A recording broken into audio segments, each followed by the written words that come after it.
ഇന്ന് നമ്മൾ രാവിലെ 5 മണിക്ക് പുറപ്പെട്ടതാണ്. പൊള്ളാച്ചി ആനമലയിലേക്കാണ് യാത്ര. ഫാമിലിയുടെ കൂടെയാണ് യാത്ര. കുട്ടികളൊക്കെ ഉണ്ട്. അവർക്ക് സ്കൂളും മദ്രസൊക്കെ പൂട്ടിയപ്പോൾ ലീവിലൊരു യാത്ര ചെയ്യണമെന്ന് പറഞ്ഞ് പോകുന്നതാണ്. സാധാരണ നേരത്തെ എണീറ്റ് കഴിഞ്ഞിട്ട് എങ്ങോട്ടേലും യാത്ര ചെയ്യണമെന്നൊക്കെ പറഞ്ഞു കഴിഞ്ഞാൽ അവർ ഉറക്കത്തിൻ്റെ ആ ഒരു ഭ്രാന്ത് പോകാറില്ല. പക്ഷെ ഇപ്പോൾ എന്താണെന്ന് അറിയില്ല, നല്ല ഹാപ്പിയാണ്. അടിച്ച് പൊളിച്ച് മക്കൾ ചിരിച്ച് കളിച്ച് അങ്ങനെ ഇരിക്കുന്നുണ്ട് വണ്ടിയിൽ.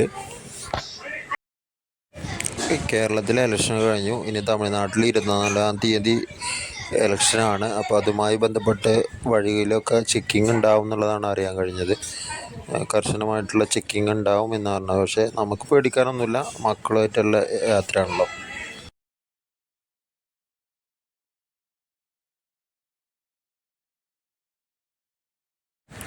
മക്കൾക്കൊരു നിർബന്ധം, ഒരു പൂന്തോട്ടം കണ്ടപ്പോൾ ഇവിടെ നിന്നിട്ട് ഫോട്ടോ എടുത്തിട്ട് പോയാൽ മതി എന്ന് പറഞ്ഞു. അപ്പോൾ എന്തായാലും ഇവിടെ ഇറങ്ങി അവരെ ഫോട്ടോസും വീഡിയോസൊക്കെ എടുത്തിട്ടാണ് പോകുന്നത്. വലിയൊരു മല്ലികപ്പൂവിൻ്റെ തോട്ടമാണ്.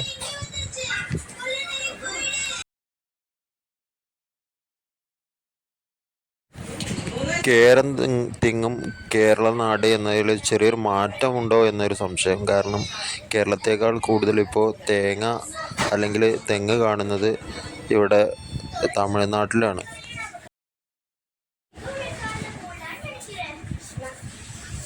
റോഡ് സൈഡിൽ കാണുന്ന മരങ്ങൾ മുഴുവൻ പുളിയാണ്. ഞാനൊരു പ്രാവശ്യം ഇതുവഴി വന്ന സമയത്ത് പുളി അവർ താഴെ ചാടിച്ച് ഒരുപാട് ചാക്കിലാക്കി വെച്ചിട്ടുണ്ടായിരുന്നു. അപ്പോൾ ഇവിടെയൊക്കെ കൂടുതൽ പുളിയാണ് കാണുന്നത്. പിന്നെ തെങ്ങ് നന്നായിട്ട് കാണുന്നുണ്ട്. ഇവിടെ പല ഭാഗങ്ങളിലും തെങ്ങ് നന്നായിട്ട് കാണുന്നുണ്ട്.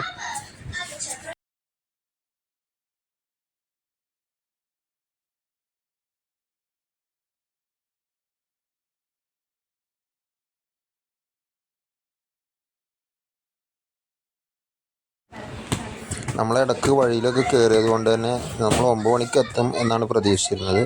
9 മണിക്ക് മുൻപ് എത്തുന്ന പ്രതീക്ഷിക്കുന്നത്. എന്തായാലും ഇപ്പോൾ 9:30 ആയിട്ടുണ്ട്. അപ്പോൾ നമ്മൾ ഏകദേശം എത്താറായിട്ടുണ്ട്.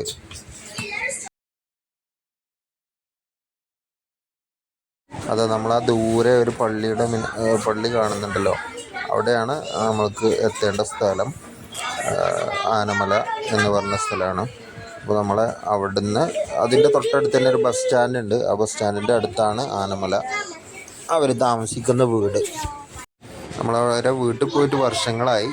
എന്തായാലും നമുക്ക് അവരെ വീട്ടിലേക്കാണെന്ന് ഉദ്ദേശിക്കുന്നത്. വീട്ടിൽ പോകണം.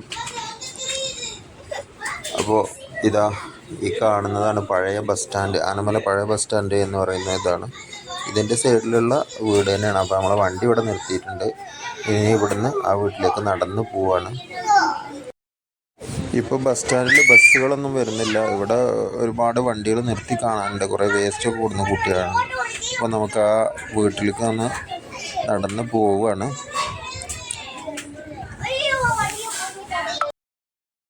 വണ്ടി അവരെ വീടിൻ്റെ അടുത്ത് വരെ വരും. പക്ഷേ എന്താണെന്ന് വെച്ചാൽ നിർത്തിയിട്ട് കഴിഞ്ഞാൽ മറ്റു വണ്ടികൾ വരുമ്പോൾ നമ്മൾ അവിടുന്ന് മാറ്റി കൊടുക്കേണ്ടി വരും. അതുകൊണ്ട് വണ്ടി ബസ് സ്റ്റാൻഡിൽ നിർത്തിയിട്ട് നടന്നു വന്നത്.